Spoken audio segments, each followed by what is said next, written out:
Buenas tardes, bienvenidos al Centro de Investigación y Recursos de las Artes Escénicas de Andalucía. Voy a quitarme las gafas, que así os veo mejor sin gafas. Y sobre todo, bueno, pues muchas gracias por acompañarnos en la presentación de este libro que tenéis aquí en la mesa, Mundo Cruel, de Jesús Campos. Jesús Campos es un colaborador de hace muchos años de la casa. Le hemos publicado algunos libros y hemos colaborado en proyectos y siempre ha estado también ahí para nosotros cuando hemos necesitado de su ayuda. La verdad es que, supongo que todos los que estáis aquí pues conocéis de sobra la trayectoria de Jesús, pero vamos a dar alguna pincelada, ¿no? Bueno, pues Jesús, aparte de autor dramático, es director, escenógrafo, gestor cultural, ensayista, no sé, muchas cosas más. Se ha hecho casi de todo, hasta baila el rock and roll, o sea que de todo. Como autor, quizás, yo soy la faceta que más le conozco y quizás la que más ha trascendido, ¿no? Pertenece a lo que se llamaba el nuevo teatro español, ¿no? Una generación un poco en oposición al realismo, ¿no? Tuvimos en Andalucía pues dos representantes muy positivos, ¿no? Que es Jesús y Agustín Gómez Arcos, por ejemplo, que estabais en el mismo patín, ¿no? El tema es que, ellos, las características así, más para no aburrir, más principales de esta generación, pues eran fundamentalmente, la primera, la oposición tenaz al franquismo, a la censura y a todo el movimiento político que había en la época, ¿no? Establecido. Y la segunda, pues buscar nuevos lenguajes. Y desde luego pues Jesús se ha distinguido siempre en eso, incluso después con la venida de la democracia pues él ha seguido tenazmente siendo un crítico social feroz, como podremos ver ahora, y continuando en la búsqueda de nuevos lenguajes. Pero en esa búsqueda de nuevos lenguajes Jesús nunca ha abandonado tampoco la tradición y partir de lo ya hecho, pero siempre para darle una visión nueva y desde el momento y desde la actualidad, ¿no? Que esa también ha sido una de sus características frente a otros autores del momento y compañeros del movimiento. Y un rasgo que a mí siempre me gusta destacar y que además viene creo que muy a pelo del libro que presentamos, aunque sea de narrativa, que es su humor. Un humor negro, muy quizás de la codorniz a veces, me parece a mí, y jardeliano, y que ya en los mismos títulos de sus obras de teatro se ve, ¿no? Matrimonio de la Junta de Censura. De un actor teatral con la Junta de Censura. La Junta de Censura, ¿no? Por ejemplo, ¿no? O yo qué sé, La Fiera Corrupia, ¿no? Ya ahí se va viendo pues un punto interesante y que esta mañana comentábamos que ese mismo humor permitía en el momento y en esas épocas, decir muchas cosas que de otra manera tampoco se podían, ¿no? Pues es un autor ampliamente publicado, representado y premiado. Tiene pues los mejores premios de este país, el Tirso de Molina, Carlos Arniches, Eulalia Asenjo, Premio Bor, el Premio Nacional de Literatura Dramática, reconocimientos en la muestra de Teatro Contemporáneo de Alicante, en fin. Y un premio muy interesante que le dieron en 1974 el Lope de Vega, por una obra que además nosotros editamos, hicimos la edición también aquí, la segunda edición, que es 7000 gallinas y un camello. Como veréis también, el título pues es sugerente. Esta obra para mí resulta muy importante en tu carrera porque es un momento en que la obra es totalmente rompedora porque es un grito hacia una democracia, hacia un cambio en la sociedad y por otro lado porque culturalmente debió de ser un bombazo. Yo no estaba allí pero me hubiera gustado.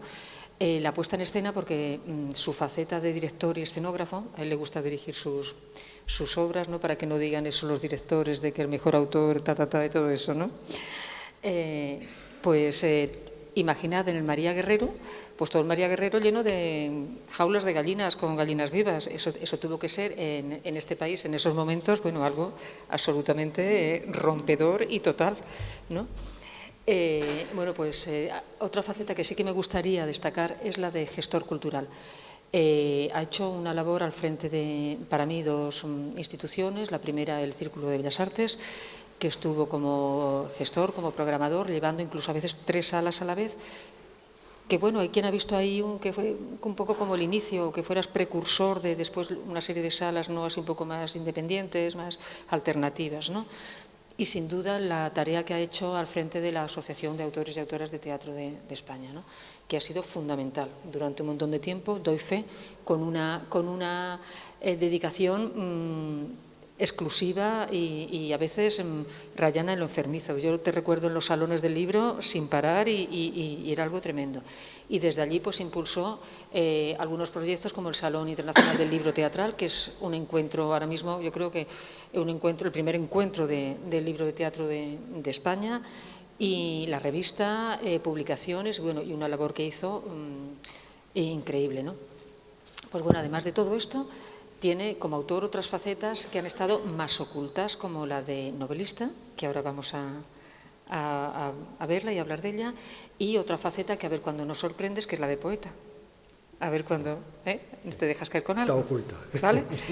Bueno, pues hoy presentamos esta novela. Tenemos aquí con nosotros a Carmen Rodríguez, escritora, dirige un taller de escritura, escritura, nada de teatral, escritura. Un taller literario. Literario, exactamente. Es que yo ya, como lo del teatro, iba a decir escritura teatral, ya se me va. Que se llama punto y coma, exactamente, que también creo que hay por aquí algunos miembros. Y bueno, pues ella nos va a hablar más detenidamente de esta obra, que yo creo que encierra también, bueno, todas las características que he comentado, las pinceladas que he dado de las características de Jesús, ¿no? Un toque innovador, cierto humor y mucho de crítica social, pero eso ya lo vamos a ver ahora. Después podremos hablar con Jesús y después vamos a tener un pequeño regalo, que es que Juan, que está ahí, va a leer iba a decir unas escenas, unos fragmentos, pero... Capítulo. Exactamente, un capítulo. Son capítulos pequeños que además a mí me recuerdan muchísimo a escenas, ¿no? Está así un poco como hecho en pequeñas escenas, además con mucho diálogo, y nos lo va a regalar también. Y bueno, ya sin más dilación, te dejo. De acuerdo. Pues muchas gracias, María Jesús Bajo, que es representante de este CIRAE, ¿no?, el Centro de Investigación y Recursos de las Artes Escénicas de Andalucía, y también a los miembros de nuestro taller, punto y coma, los que estáis aquí, y al resto del público. Bueno, deciros que el origen de este acto está iba a ser una sesión de... perdón. Vale. Gracias.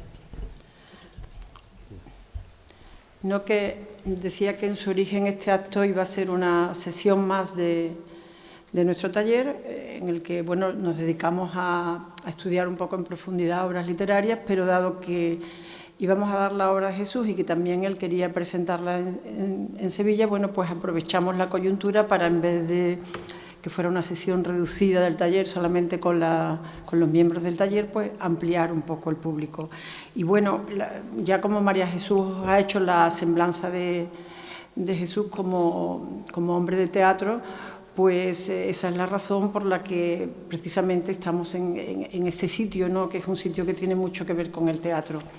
Y bueno, sí, también tendremos ocasión de volver, quizás de preguntar cuando haya el turno de preguntas, porque después de toda una vida dedicada al teatro, pues se lanza a la aventura de publicar una novela que además yo sé que tiene otras en el tintero, que también sé que están empezadas ya, algunas de ellas, por ejemplo, esta la empezaste hace 30 años, ¿no? Y ahora, pues, bueno, también he leído declaraciones suyas, ahora se ha decidido a acabarla, ¿no?, en el sentido de que considera la novela como un arte de madurez que necesita de experiencias e historias vividas. No es la primera vez que yo leo declaraciones de ese tipo a autores, ¿no?, en el sentido de que la poesía es un arte más de juventud por ser de intuición de la vida y puede ser redondo, ¿no?, mientras que, por ejemplo, Torrente Ballester, que es uno de los autores preferidos de Jesús, pues también en su día yo le leí esas declaraciones, ¿no? Desde luego todo es opinable.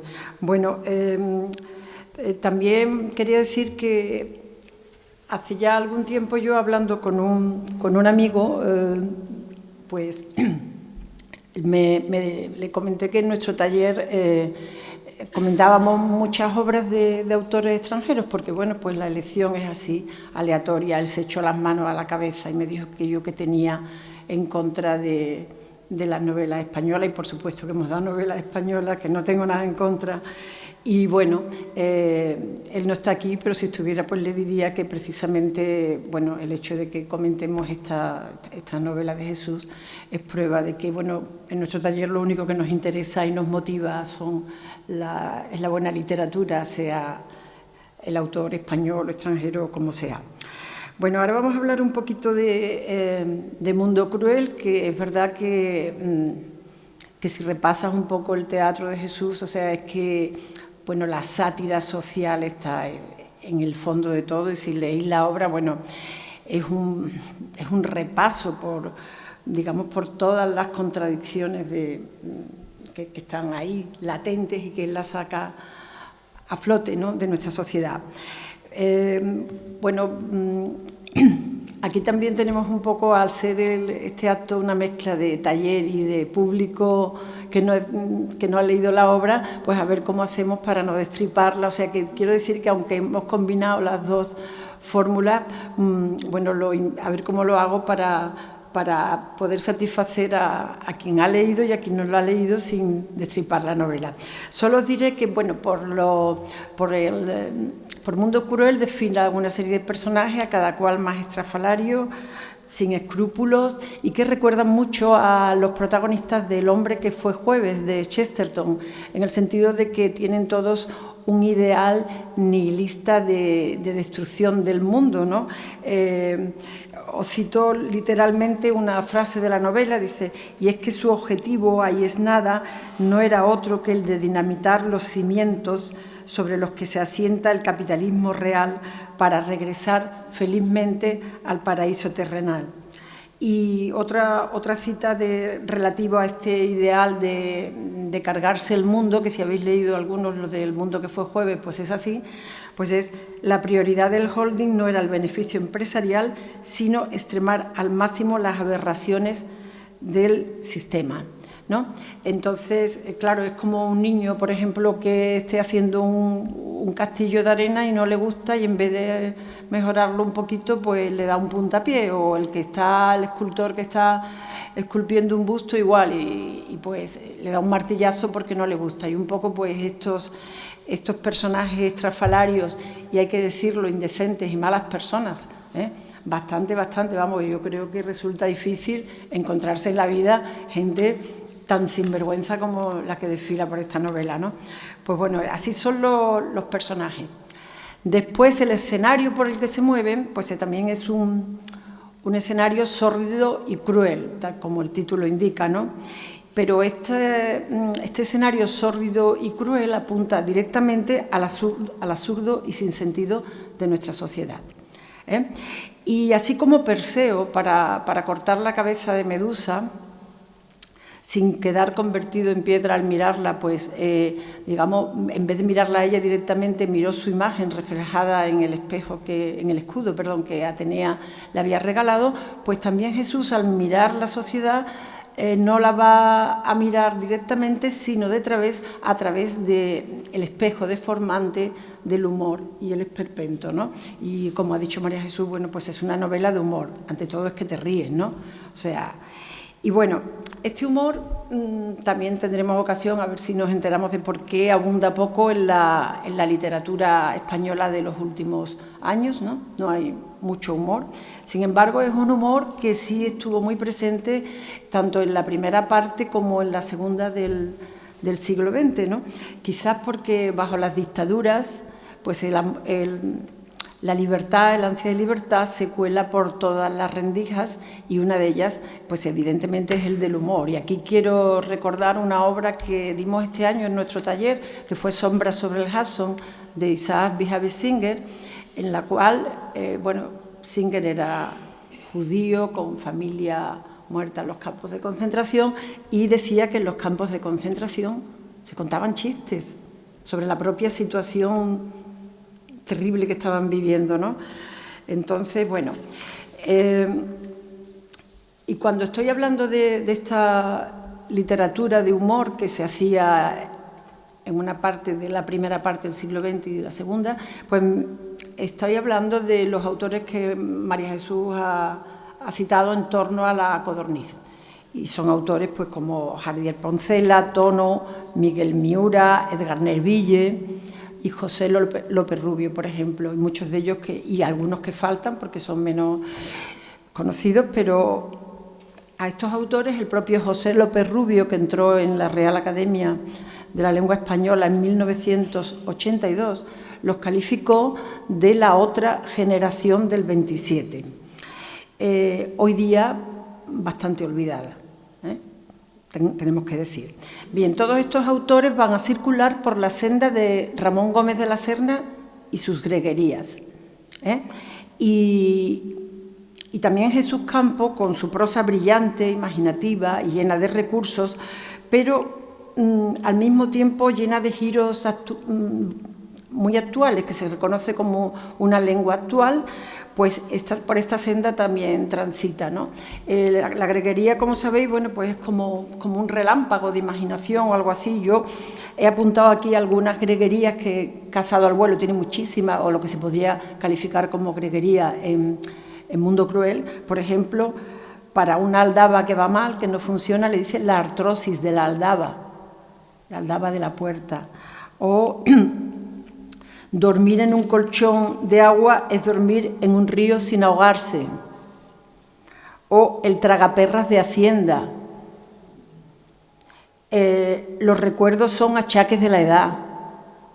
Así el libro, o sea, y entonces es que yo cuando lo estaba leyendo no me lo podía creer porque me recordaba pues todo aquello que yo había leído cuando estaba en la universidad, ¿no? Bueno, entonces esto por una parte. Por una parte tenemos a Ramón Gómez de la Serna, pero por otra tenemos el Quijote. Los que habéis leído el libro y los que no, pues veréis que en reconocimientos él habla del Quijote y dice que literalmente que el libro, en cuanto a despropósitos se refiere, desciende directamente del Quijote. Bien, lo que ocurre es que en ambas novelas, tanto en El Quijote como en Mundo Cruel, los límites entre realidad y ficción se confunden. Entonces, la ficción se cuela a veces por las entretelas de la realidad y a veces la realidad por las entretelas de la ficción. Y bueno, la diferencia un poco está en que, porque Jesús habla tanto de locuras como de sueños, ¿no? Digamos, esta ficción, bueno, en el caso de Don Quijote va a ser la locura, y, o sea, esta confusión va a ser entre locura y realidad, y en el caso de Martín Jiménez, que es el protagonista de esta novela, pues va a ser entre sus sueños, ¿no? Entonces, así como Don Quijote, por ejemplo, cuando ya cumple en su locura, va por los campos de la Mancha y confunde los molinos de viento con gigantes, ¿no?, que tenía en su imaginación, pues al mismo tiempo Martín Jiménez acaba por no saber si lo que está viviendo es una pesadilla, porque le pasan, vamos a ver que le pasan unas cosas tremendas a este protagonista, o si está soñando que está viviendo una pesadilla. Y también he copiado alguna frase literal.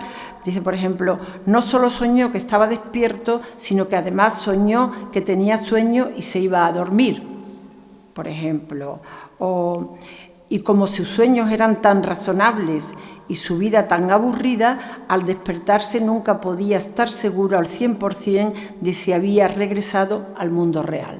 O sea, durante todo el tiempo hay una confusión entre pesadillas y la vida de verdad. Y bueno, decir también que la novela comienza in media res, o sea, a mitad de la vida del protagonista. Y bueno, ya veremos que después se da un poco hacia mitad de la novela, vuelve al pasado para intentar explicar el porqué de la situación de ese personaje, para que el pasado nos explique el presente. Pero bueno, si os digo cómo está al principio de la novela, pues en las primeras páginas ya leemos que en ese momento Martín con su coche en el taller, su mujer engañándolo con el perro, su hijo en estado vegetativo de tanto esnifar pegamento, su hija preñada por internet, y sus propiedades convertidas en pasto del fuego por culpa de una pandilla de pirómanos, pues más hecho polvo no puede estar.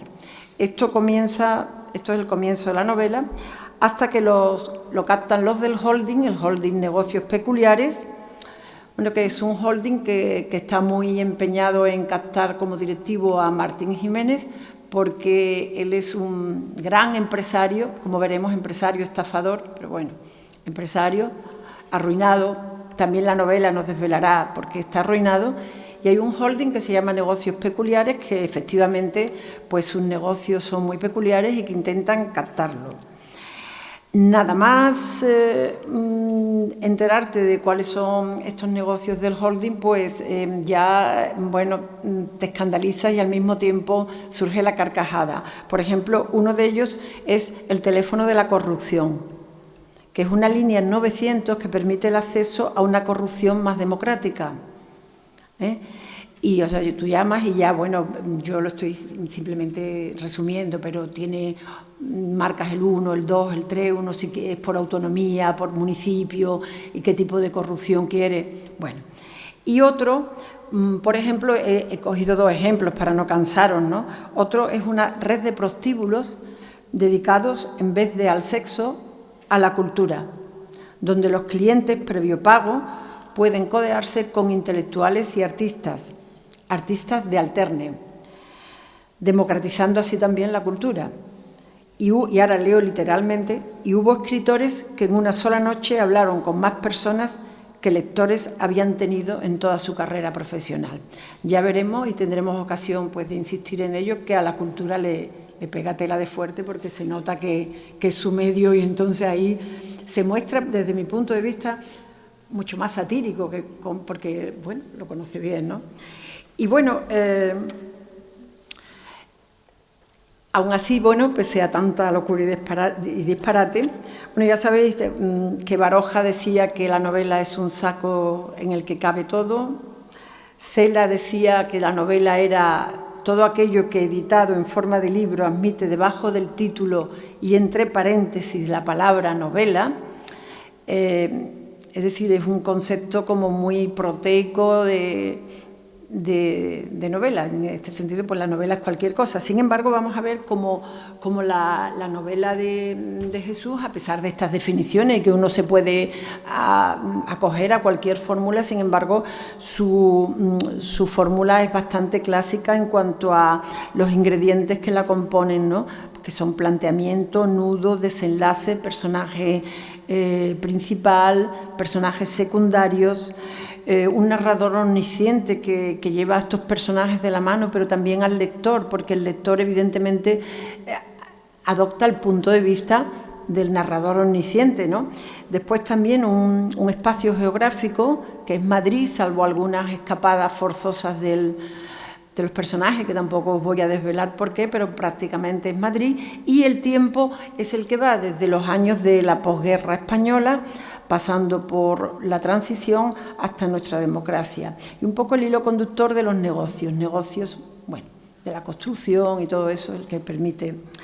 Bueno, Martín, el protagonista, es un empresario de la construcción, que es un estafador en realidad, aunque ya digo, cuando uno retrocede hacia su pasado, pues empieza a entender por qué es así, ¿no? Y bueno, él está convencido de que donde no hay estafa no hay negocio, y así lo dice literalmente en la novela. Y, por ejemplo, entrega llaves de pisos que no existen o se venden pisos varias veces. Por otra parte, historias que son absolutamente reales, que nos suenan de que las hemos leído en la prensa o las hemos visto por la televisión en algún momento, ¿no?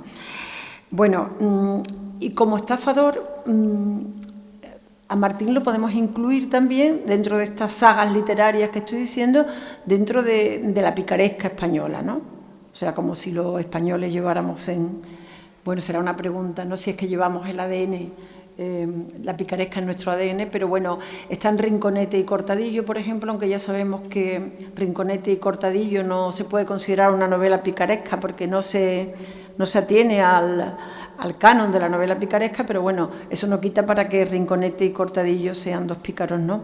O Guzmán de Alfarache o Don Pablos, y bueno, Lazarillo de Tormes o Lázaro de Tormes, pues un poco más, era un niño, nos cae un poco mejor era un poco menos mala persona, ¿no? Pero bueno, el protagonista pues se enmarca dentro de la picaresca, ¿no? Y también decir que hasta el momento en el que empieza la novela, que está arruinado, como digo, con sus empresas, las están quemando los pirómanos y tal, pero esto tiene un motivo, ¿no? Pero hasta ese momento, pues sus negocios han ido en viento en popa y, bueno, ha vivido muy, muy bien. Pero, sin embargo, su vida personal, muy mal, ¿no? Con un montón de divorcios, de mujeres desaparecidas, hijos desaparecidos, un pasado de madre muerta tempranamente y padre maltratador, y también siempre con un complejo de bajito, que este complejo de bajito, porque es de baja estatura, pues él quiere compensarlo porque se da cuenta muy pronto que cuando uno tiene dinero es menos bajito, ¿no? Y eso ya es una experiencia juvenil. Hay una escena en la que él invita a una chica y tal, y se da cuenta que con dinero ya no es tan bajito. Y entonces, pues, uno de los motivos por los que se dedica a ganar dinero, ¿no? Pero resulta que también por los intríngulis de la novela llega un momento en que el propio Martín y el lector van a descubrir que hay un yo bueno dentro de Martín. Y este yo bueno, pues, se va a ir revelando. Y entonces, pues, nos vamos a dar cuenta de que Martín en realidad es un ratero honrado. Bueno, este oxímoron, ratero honrado, que nos recuerda un poco al título de la obra de Jardier Poncela, Los ladrones somos gente honrada, ¿no? Y bueno, y por obra y gracia de las leyes de la ficción novelesca, pues este ratero honrado, ya vamos por ahí, de estafador a ratero honrado, se va a convertir en héroe. Pero eso Jesús lo ha hecho muy bien, la trayectoria del héroe, y va a luchar por algo, evidentemente, y va a ganar o va a perder, esa es la incógnita de la novela. Y entonces, así como, por ejemplo, se me ocurría el inspector Gaches, ¿no? Luchaba contra los malvados designios del doctor Gump, pues así Martín va a luchar contra los siniestros designios de este holding de negocios peculiares. Y así como el inspector Gaches tenía su perro Sultán, pues Martín va a tener a su perrito Guau Guau, va a ir con él. Bueno, después, como contrapunto suyo, aparece otro personaje que es un colaborador joven que se queda, bueno, en principio es un escritor que es muy sospechoso porque tiene este escritor los mismos gustos literarios que Jesús, ¿no? Don Quijote, la saga Fuga, Juegos de la Edad Tardía, y él se lleva las manos a la cabeza. Dice, por ejemplo, yo recuerdo, bueno, uno de los capítulos, como le dice, le están proponiendo que participe en el holding, de esto, porque os he dicho el tema. El holding tiene muchas ramificaciones, pero una de ellas es la cultural, y dice, pero bueno, yo lo que quiero es que me promocionéis mi obra. Dice, no, aquí no promocionamos obras, aquí promocionamos a los escritores, lo único que nos interesa, o sea, el puro cotilleo en el que estamos metidos y todo esto, ¿no? Y entonces, este colaborador, Javier Expósito, cuando ve el entramado que hay en negocios peculiares, que le escandaliza, porque además es honrado, Javier Expósito es honrado, pues va a recoger material para escribir una novela. De manera que se va a convertir en cronista de la misma historia que se está contando, y se trata, bueno, pues como una especie de cajas chinas, ¿no? O sea, de una novela dentro de otra novela, porque la misma novela que se nos está contando, uno de los personajes también la quiere contar. Entonces hay una novela dentro de otra novela. Y bueno, y nosotros como lectores, bueno, pues asistimos asombrados a toda esta sucesión de disparate, y le vamos cogiendo cariño a los personajes, porque además la escritura de Jesús Campo también, desde mi punto de vista, desciende de Cervantes también en cuanto a la visión irónica y comprensiva de la naturaleza humana, ¿no? Que esto es muy de Cervantes. Y bueno, también podría, como no os voy a desvelar el final, pues bueno, aquí tenemos una clásica historia de buenos o malos, ¿no?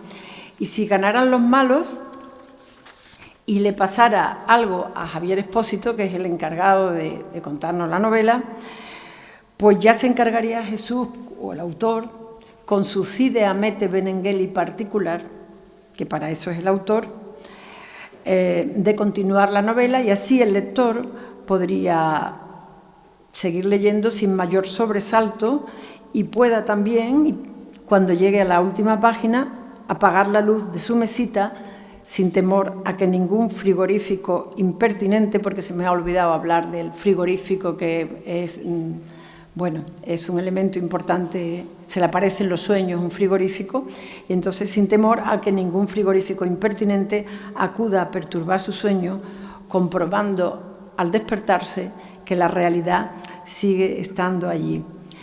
Porque creo que no desvelo nada si digo que la última frase de la novela de Jesús Campos es: y la realidad seguía estando allí. Y bueno, si él se encarga de seguir la novela, pues la realidad seguirá estando allí.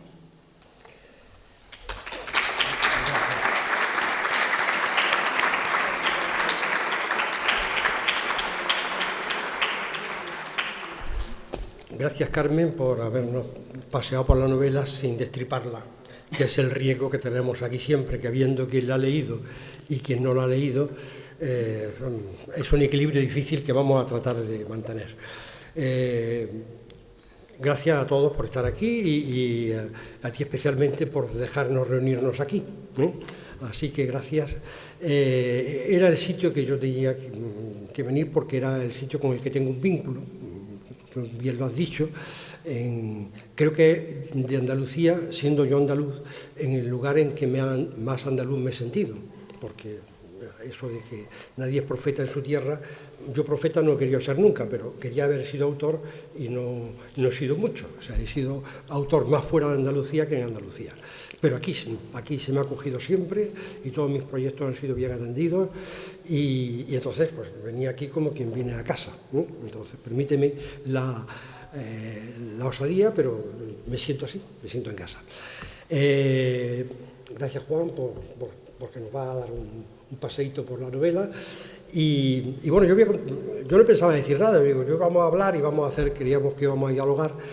Pero luego en el último momento me dirá algo, ya que estaba aquí, di algo, bueno, pues algo diré. Algo de por qué me decido a escribir novela y por qué esta novela se publica 30 años después de empezarse. Yo creo que sería, si yo estuviese ahí sentado, sería la pregunta que me haría. Llegó un momento en que me dije, bueno, ya estoy en la edad, ya tengo una edad y yo creo que ya tengo para sentarme. Yo siempre he visto novelistas, y que me perdonen los novelistas, que empiezan a escribir novelas jóvenes, siendo jóvenes. Yo siempre he visto al novelista como el abuelito que cuenta historias. Y yo cuando empecé a sentirme abuelito, digo, ya tengo historias que contar, voy a ponerme a contar historias. El drama es otra cosa. En el teatro hay una pugna, hay un conflicto entre dos formas de pensar.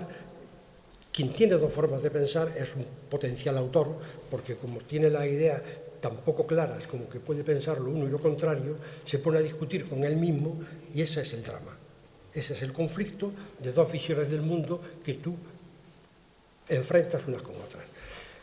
En la novela hay una mirada comprensiva del mundo, pero más relajada, más tranquila, Aunque esta no, dirá, hombre, pues tranquila la novela no es, pero para mí sí es tranquila.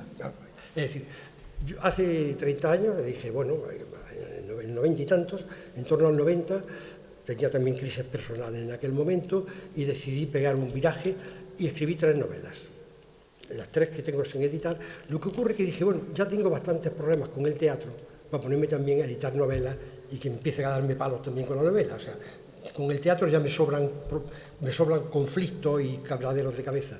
Y las dejé, afortunadamente las dejé quietas. Digo afortunadamente porque cuando la he retomado le he dado una vuelta que no hay quien las conozca. Es decir, el poder coger una obra tranquilamente 30 años después y mirarla con otro punto de vista te enriquece. O sea, yo no sé si el resultado será bueno o malo, pero desde mi punto de vista me ha permitido hacer correcciones fundamentales. Una de ellas, en esta concretamente, yo he visto un ejercicio de estilo que de alguna forma, al estar en una novela, esta es la tercera, de las tres que escribo, esta es la tercera. La primera es la más convencional, una novela que tiene su convencional, pero más convencional, más convencional. La segunda es más lírica y de pronto aquí en esta le perdí el respeto. Yo creo que uno empieza a hacer cosas cuando le pierde el respeto, cuando ya no está asustado diciendo estoy escribiendo una novela y dice estoy escribiendo aquí lo que me dé la gana. Me daba igual, no iba a publicarla, no iba a hacer, y estaba jugando con ella y me lancé. ¿Qué ocurre? Que una realidad tan abrupta, tan llena de precipicios y tan precipitada, porque los que la habéis leído lo sabéis, y los que la leáis cuando la leáis lo veréis, ocurren muchísimas cosas. Es decir, esta presión, hay una y otra y otra y otra, y cada página va acumulando y va acumulando. Para mí no era nada convencional, y entonces pensaba yo que tenía que hacer una escritura que tampoco fuera convencional. Y empecé a hacer un ejercicio de estilo que la enredaba. Cuando la leí al cabo de los 25 años o por ahí, a unos 4 o 5 años, dije, me pareció espantosa. Me pareció espantosa. Y empecé a limpiarla, a llevarla a un tono más coloquial, más cómodo. Es decir, si yo lo que quiero realmente es que la lean, no puedo ponerle trabas. Tengo que dejar que la lean. No puedo ser yo bien enemigo sobre texto de una voluntad de estilo. Y entonces barrí toda la voluntad de estilo. Y le di una normalidad que ya bastante anormalidad tiene lo que ocurre. Entonces, ahí está, bueno, de alguna forma, en mi opinión, mejorada.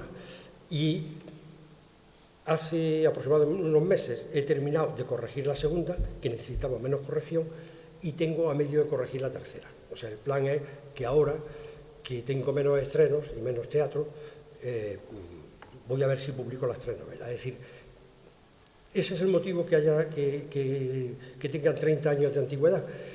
Y es el motivo, y en mi opinión, la ventaja. Yo creo que han mejorado con el tiempo. Como los vinos, ha reposado, se han reposado y me ha permitido verla con otra mirada. Es decir, me he corregido a mí mismo y me parece que le ha venido bien al trabajo. Por lo demás, pues aquí estoy intentando que la novela tenga su difusión y como muchos ya la habéis leído, yo supongo que tendréis preguntas que hacer, del tipo que sea, yo estoy aquí para que nos enredemos en todas las discusiones que ocurran. Jesús, yo te quería preguntar una cosa que me ha surgido. Tengo aquí unas pocas preguntas apuntadas, pero esta me ha surgido sobre la marcha. Es que, como digamos, lo que tú criticas en la novela de nuestra sociedad es tan actual, aunque por otra parte, por ejemplo, las estafas inmobiliarias y eso, que las exagera, pero bueno, entregar pisos que en realidad no tienen puerta, entregar la llave del piso y no tiene puerta, más o menos, pues lo hemos leído, ¿no?, de grandes constructores y eso, pero muchas otras, o sea, quiero decir, esa no suena, pero hay muchas otras cosas que en realidad son muy, muy actuales. Por ejemplo, la trivialización de la cultura, el hecho de que, bueno, pues mucha gente del mundo de la cultura esté paseándose por platós de televisión todo el tiempo, etcétera, etcétera. Lo que te quiero decir es que, ¿cómo es tan actual si la escribiste hace 30 años? Porque la sociedad ha cambiado, ¿no?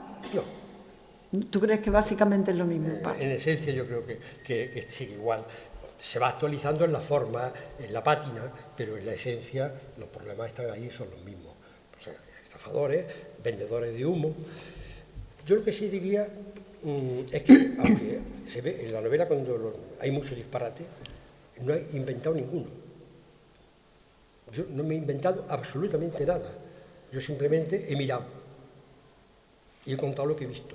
Bien es cierto que he puesto la lupa, es decir, he podido agrandarlo. Pero no hay nada inventado, absolutamente todo. Despropósito por despropósito tengo la referencia, o la viví yo, o fue un amigo, o lo leí, o lo conté, o sea, todo está basado en la realidad. O sea, es una obra absolutamente fotográfica. Yo supongo que leída uno dice, hombre, no es posible. No, es posible.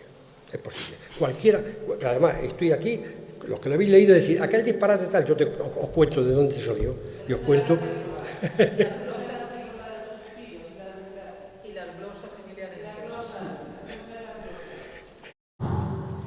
La glosa se me ocurrió a mí. Es que cuando fuimos, quiero decir, vamos a ver, están los vendedores de humo. O sea,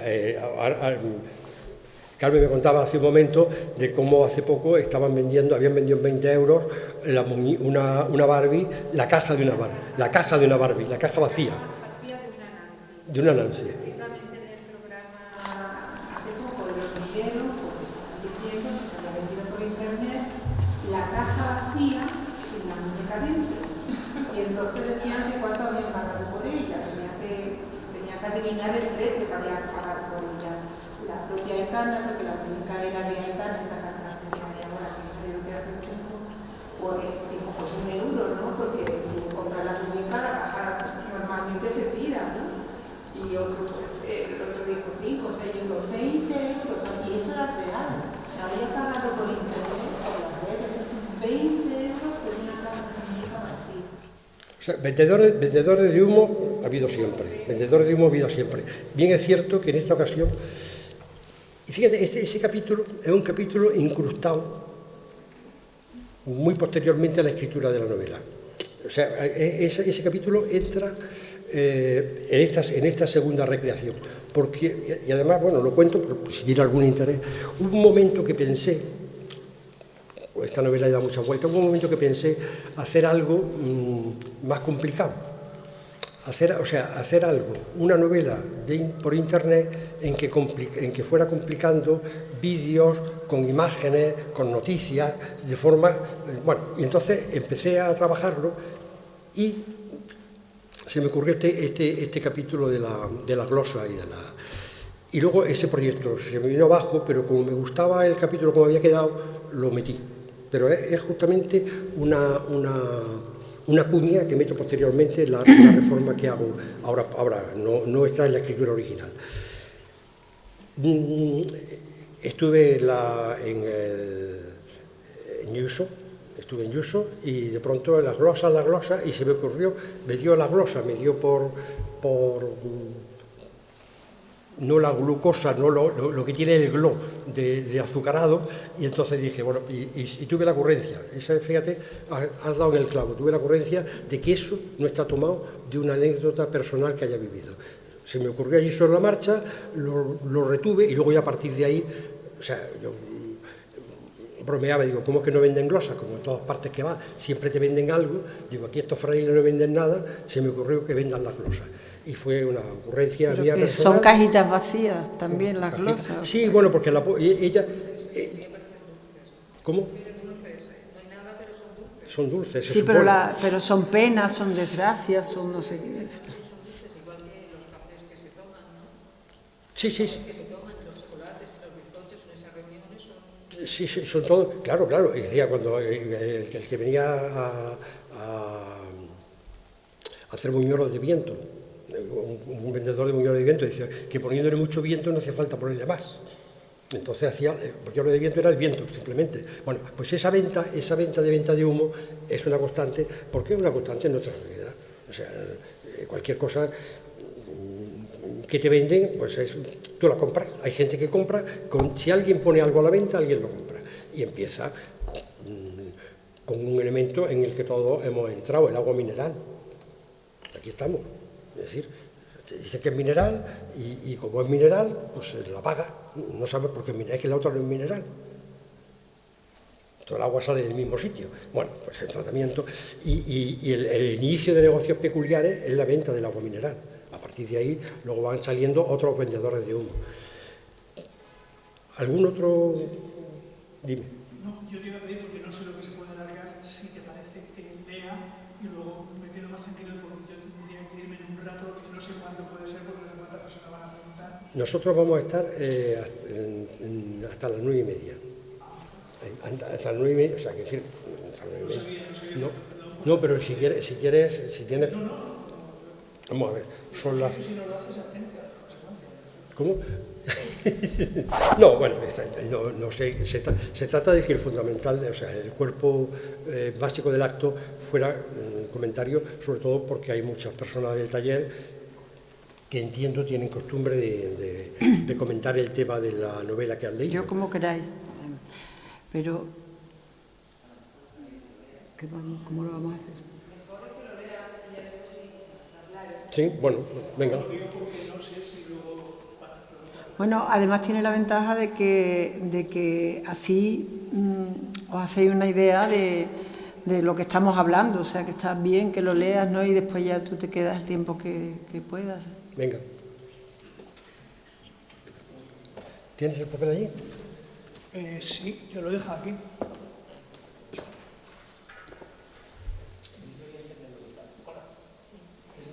Hay que subirlo, ¿no? Juan y medio, ¿cómo se pone Juan y medio, no? ¿Cómo? Juan y medio, sí, Juan y medio.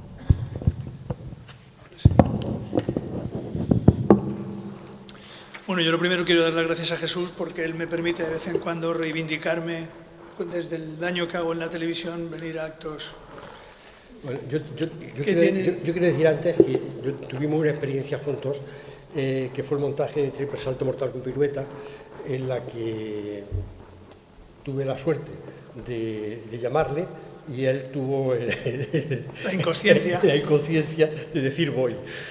Y con una rapidez que yo no he visto a nadie coger los temas tan al vuelo, en 20 días tenía la obra montada. En 20 días tenía la obra montada. Y tenía la obra montada. Había circunstancias que favorecían el tema, que era que estabais trabajando juntos con Lola, y entonces tenía mucho tiempo con Lola Marcelli, pero en 20 días se montó una función y estaba de dulce. Y lo que lo conocéis como presentador, os estáis perdiendo un actor como la Copa un Pino. O sea, pero esto... ¿Es amigo o no es amigo? ¿Os lo dije o no? Ya con un directo diario es muy difícil. Hablabas en tu comentario, Carmen, de la gente, la cultura se ha ido a los platós. Menos mal que la política no se ha ido a los platós, ni se ha ido la economía, ni se ha ido, todo se ha ido a los platós, menos la cultura. No es rentable televisivamente. Nadie ve la música, nadie ve la ópera, nadie escucha... No, nada, olvídate. Existen unas gráficas que se llaman la medición de audiencia, marca de manera prístina que eso no es así. A la gente no le interesa lo que se conoce como cultura. Cuando aparece una persona con un pensamiento un poquito profundo y elaborado, hay una cosa que se llama mando a distancia, que entra en funcionamiento.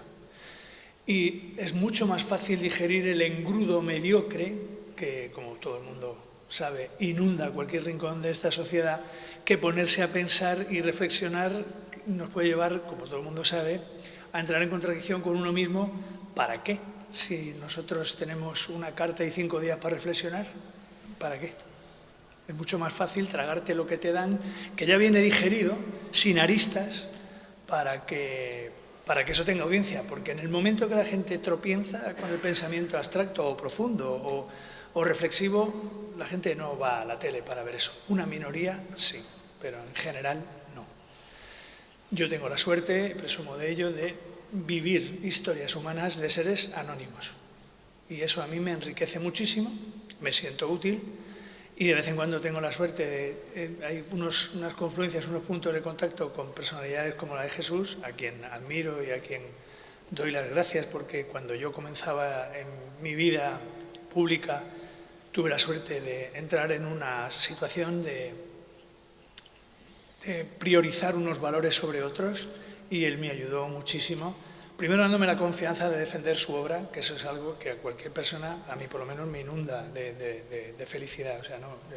Me da mucha fe en mí mismo que un tercero a quien yo valoro tanto sea capaz de decirme: toma mi trabajo, defiéndelo. Eso es algo que es una gasolina para mi motor personal espectacular. Con ese impulso inicié mi vida en este mundo, y cuando me llama para actos como este, lo único que hago, también me he leído la novela, etcétera, etcétera, es lo que decía al principio, reivindicarme un poquito, purgo ese mal que tal vez hagamos desde allí, desde la pequeña pantalla, y me hace sentir bien conmigo mismo. Por eso muchas gracias, Jesús, y a todos los asistentes. Comienzo. Todo parecía conjurarse contra él.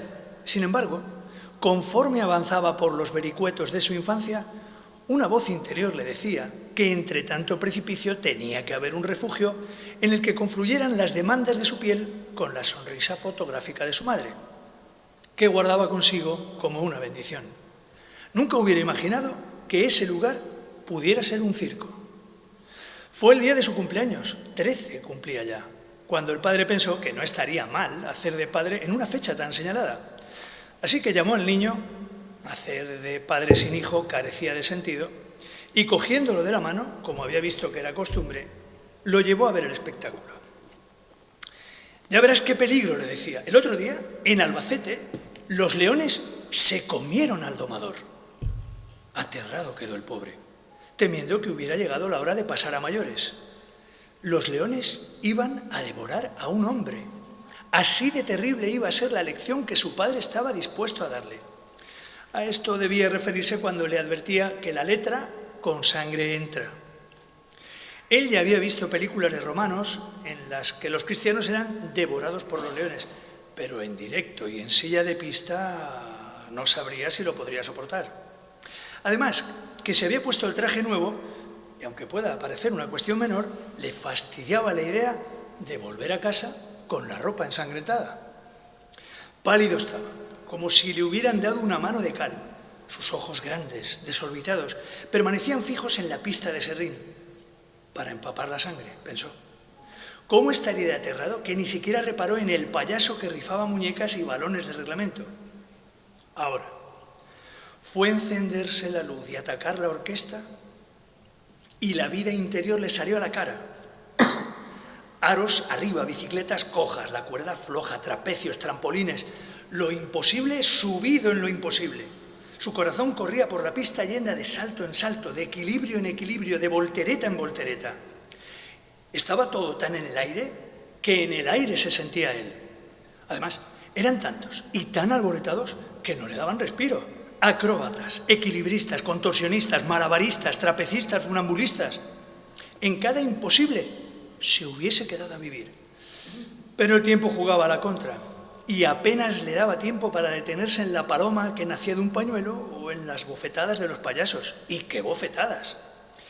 Hasta las bofetadas eran para reír, y cuando creía que ya nada podría sorprenderle, cuando más seguro estaba de haber llegado a lo más. Señoras y señores, queridos niños, pausa valorativa y voz reverencial. Autoridades, reverendo padre, oficiales y militares sin graduación, y de nuevo brillante. A continuación tengo el gusto de presentarles la maravilla de las maravillas, el circo en miniatura. Ante ustedes, venidos directamente de la selva amazónica, miren y admiren al diminuto pueblo de Lilliput.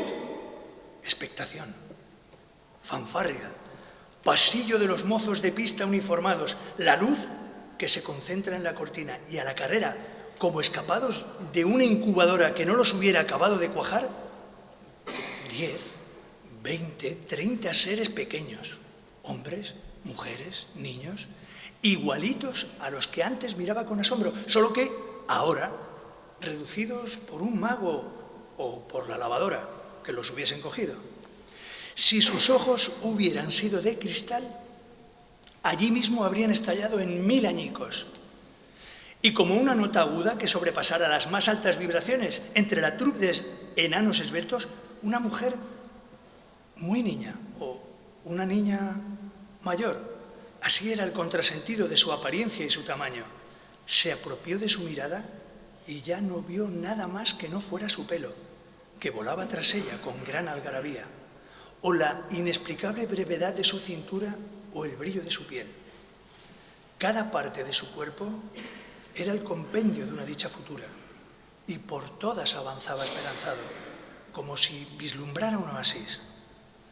Si con el inesperado esplendor acrobático perdió el sentido del tiempo, con la irrupción de los ciudadanos de Lilliput y de ella entre ellos, perdió el lugar. Su vida era un punto gravitando en torno a otro punto, si cabe, más pequeño. Aquello sí que era ser intangible. ¿Cómo le hubiera gustado entrar en su atmósfera e incendiarse en ella como una estrella fugaz? Y cuando toda ella era un resplandor, la luz se apagó. El espectáculo había acabado y no hubo más. Los milagros no deberían someterse a un horario. Y no lo pensó así, ni fueron esas sus palabras, aunque sí era ese el desconcierto con el que hincaba su mirada en el serrín. «Vamos», le dijo el padre. Como si lo arrancaran de nuevo de las entrañas de su madre, así salió de aquel vientre de lona, expulsado al mundo de batalla. «¿Te ha gustado?» «Sí». Y con su afirmación solo decía parte de la verdad, pues con la brevedad de la respuesta ocultaba la dimensión de su entusiasmo que, siendo enorme, radicaba en algo tan pequeño. «¿Y los leones? ¿Te han gustado los leones?» Extrañado por la pregunta, miró a su padre y pensó: ¿qué leones? En aquel circo no había leones. Y si los había, él no estaba dispuesto a verlos.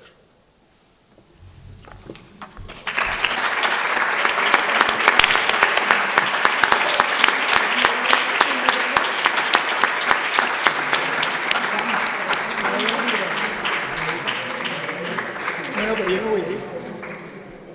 Juan, gracias. Eso se parece un audiolibro.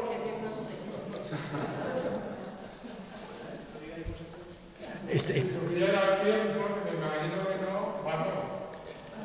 Si el libro es enorme, tú lo haces galáctico. Lo hemos pensado, ¿eh? Lo hemos pensado. Estuvimos y volveremos a retomar en cualquier momento la conversación.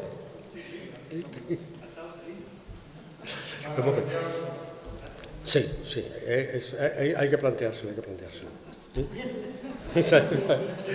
No lo demanda. No lo demanda.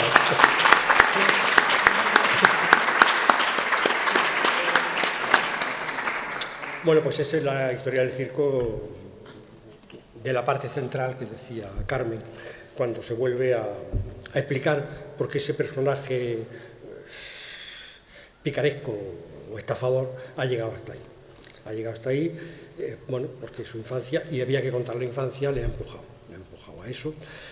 Y bueno, volvemos a las anécdotas. ¿Tenéis algún planteamiento, algún tema que...? Yo, de todas maneras, al hilo de lo que ha dicho Juan, como yo, una de las preguntas que tenía y que he apuntado, lo que decía era, hombre, que como la cultura es tu medio, a donde le pegan más caña, justamente a pesar de lo que tú has dicho, que estoy totalmente de acuerdo, que a lo mejor no hay tantos escritores, pero yo sí tengo la impresión de que se pasean mucho, o sea, también que se ha trivializado de alguna manera, bueno, no solamente los escritores, sino el arte en general, ¿sabes lo que te digo? Es que lo que dice la novela y lo que acaba de decir Juan no se contradice, es decir, no interesa la obra, interesa el personaje, por eso el crudo alterno, o sea, cuando los prostíbulos, en un momento dado, se supone que uno de los negocios es reconvertir los prostíbulos en prostíbulos artísticos, es decir, en lugares donde la gente vaya a hablar con el filósofo o con el pintor o a tomar una copa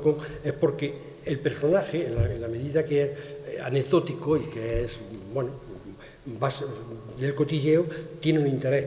La obra ya no. Lo que pinte el pintor, la ópera que pueda hacer cantar el cantante, eso tiene interés. Pero cogerte cualquier cantante, y son, de hecho, a los platós que van son hablar de ellos, y de alguna forma lo que interesa es el cotilleo, y bueno, ese es uno de los males. Entonces, hoy, y me temo que mañana,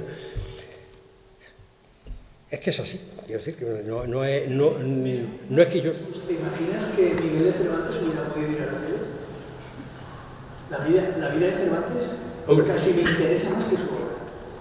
A mí me parece que 5 años en Argel, un hombre que pierde un brazo en el espanto, un hombre que va a la cárcel en Sevilla, un recaudador, su padre un dentista que no tenía derecho a caballería, unas cosas que yo estaría embobado escuchando la historia de este señor si fuera por los datos. Y es más difícil meterse en los entremeses que escuchar a Miguel Cervantes contar su vida, en mi opinión. O sea, que es que tiene cierta lógica también, ¿no? Que es que muchas veces la gente conoce más a Hemingway que su obra. Que te soluciona una temporada, ¿no? Que te soluciona una temporada. No, quiero decir que muchas veces, que no es peyorativo el hecho de que muchas veces nos interese tanto el autor, ¿no? Puede ser que el autor sea, realmente tenga una vida y luego no sea tan buen escritor como la vida que ha vivido, ¿no? Que ocurre al contrario con Salgado y Julio Verne, que no salieron de su casa, ¿vale? Y que sin embargo solo hablan de aventuras en el mundo exterior, ¿no? Pero hay gente que tiene unas vidas que no nos extrañemos que sean interesantes. Sí, pero también hay otras vidas que no tienen ningún interés y están igualmente puestas en el candelero, que dice, Dios mío, ¿qué hace esta persona aquí y por qué? Y a lo mejor incluso su obra tiene más interés. Generalmente no, pero bueno, yo incido en el mundo de la cultura, especialmente porque yo salía de una experiencia, alguien hay aquí que la conoce, Roberto concretamente, que trabajábamos juntos entonces en el Círculo. Yo salía de una experiencia en el Círculo de Bellas Artes, donde había estado en contacto no solo con el teatro, sino con el resto de artes. Y había vivido con pintores, conferencias, decía, todo el movimiento, y era un movimiento interesante, porque era la puesta en marcha de un proyecto cultural que no partía desde arriba, sino desde abajo. Éramos los creadores los que poníamos en marcha el Círculo. Allí estaba, como cineasta, estaba Josefina Molina, o Patiño, estaba Lucio Muñoz, Genovés, Tomás Marco como músico, es decir, eran todos creadores poniendo en marcha un centro cultural.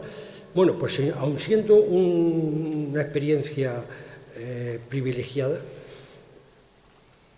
veías cómo entraba la política, cómo te utilizaban, o sea, veías muchas cosas que de alguna forma a mí me hizo saltar. Yo dejé aquel proyecto de mala manera. Bueno, no entramos, pero quiero decir que sí salía con las pilas cargadas. Es decir, no era una venganza, porque yo no quería señalar a nadie y no lo hago, no era una venganza, pero sí traía material para poner en solfa todo lo que era el mundo de la cultura. Y efectivamente, ¿cómo justifico eso dentro de la novela? Pues porque Negocios Peculiares piensa, y yo creo, lo pienso yo, y por eso le digo a los Negocios Peculiares que lo piensen, que la cultura, no siendo una empresa fundamental en cuanto a cuantía, en cuanto a movimiento de negocio, sí puede ser fundamental en cuanto a incidencia en la sociedad.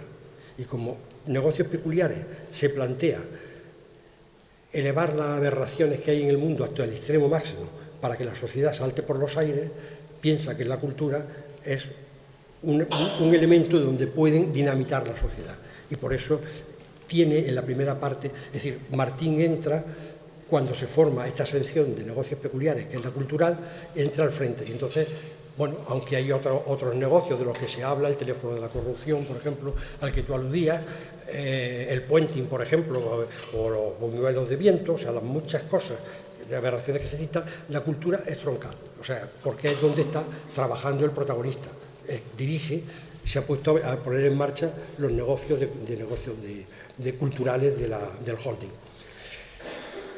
Y bueno, ¿cómo evoluciona esa relación de negocios culturales que quiere salvar el mundo mediante la aberración y cómo termina siendo lo contrario? Pues, en la novela, quiero decir, no quiero desgranar más como hay elementos fundamentales en la vida de Martín que se resuelven, es decir, la novela no va solo de Negocios Peculiares, la novela va fundamentalmente, en mi opinión, de Martín Jiménez, de cómo un estafador ha llegado a ser estafador y cómo un estafador se convierte en el héroe que va contra el holding. Es decir, esa evolución de ese personaje para mí es lo fundamental de la novela. Y ahí entra en juego el frigorífico. Los que lo sabéis, sabéis por qué, y los que no lo sabéis, pues tenéis que leerlo. Claro, porque no es que si reventamos eso, si reventamos el frigorífico, reventamos la novela. Entonces, sí, y yo ahí agradezco mucho a tanto Isabel como a Roberto, que son los diseñadores del libro. Yo tengo por costumbre, generalmente, iniciar mi obra con algo pequeño que de alguna forma resume todo lo que es la obra. Y en esta ocasión, o sea, sin que el espectador lo sepa, si alguna vez vuelve a leerlo, cuando ve la primera frase dice, en esta primera frase estaba toda la obra. Y en este caso no lo había hecho. Y sin embargo ellos, al ofrecerme, dijo, deben sacar el frigorífico a la portada. Digo, ahí está. En la portada está la obra. En la aparición del frigorífico, de cómo ese le sale al paso, no en sueños, perdón, no en sueños, le sale en la vida real, el frigorífico le sale al paso, ahí está la obra. Y bueno, pues que a mí me cuesta mucho trabajo no decirlo, estoy loco por decirlo, pero no lo puedo decir. Que no sale, el frigorífico no sale en sueños, pero él no sabe si es una pesadilla. Claro. O sea, no, él se le aparece así, lo aparta. Dice, sale un frigorífico. No. Por eso digo, calladito con el frigorífico. Calladito. A mí me cuesta mucho trabajo. Yo soy esta mañana estaba en una entrevista y que lo solté. Pero es que no lo puedo remediar, porque lo mío es contarlo. Y entonces, como aquí tengo que no contarlo, pues me cuesta más trabajo no contarlo que contarlo. Pero nada, no lo cuento. Yo tenía una pregunta, pero antes de hacer la pregunta, como María Jesús y Juan han iniciado esta batalla por ver quién quiere más a Jesús, yo es una carrera en la que tengo que competir con vosotros. Tengo que decir que conozco hace mucho tiempo a Jesús, que he trabajado y he hecho muchas cosas con él, muchas de las que sé hacer y cómo sé hacerlas, se lo debo a él. Y solo quiero citar una, porque él por pudor nos dice, y muchas veces el resto de compañeros, aunque son conscientes de lo mucho que ha hecho él por la autoría teatral, no se han percatado de ese detalle. Yo que estuve con él en los 5 o 6 años de los teatros del cine, fui una especie de escudero, allí tratando de quitar los palos. Jesús cuando llegó allí, lo tomó como toman los marines las cosas por las ramas, se adelantó, hizo un juego de velocidad y abrió 3 salas en el centro de Madrid y dijo, se las vamos a dedicar en exclusiva al autor español vivo. ¿Por qué decía eso? Decía eso porque el autor español vivo en la época tenía que pelear con todos los clásicos universales, desde Aristófanes hasta Molière, además de con los autores que se llevaban bien a estrenar, fueran españoles, fueran extranjeros, adaptaciones. Y a cal y canto mantuvo aquel criterio, no sin presiones para que lo relajara, y solo hizo 3 excepciones. Una para abrir y comenzar la andadura de los teatros del círculo, que fue con Fernando de Rojas. No tenía sala en Madrid, el pobrecillo nuestro, y no solamente le dio una sala en Madrid a Fernando de Rojas, sino que lo abrió con un montaje de Ángel Facio, que aquello era una cosa muy especial.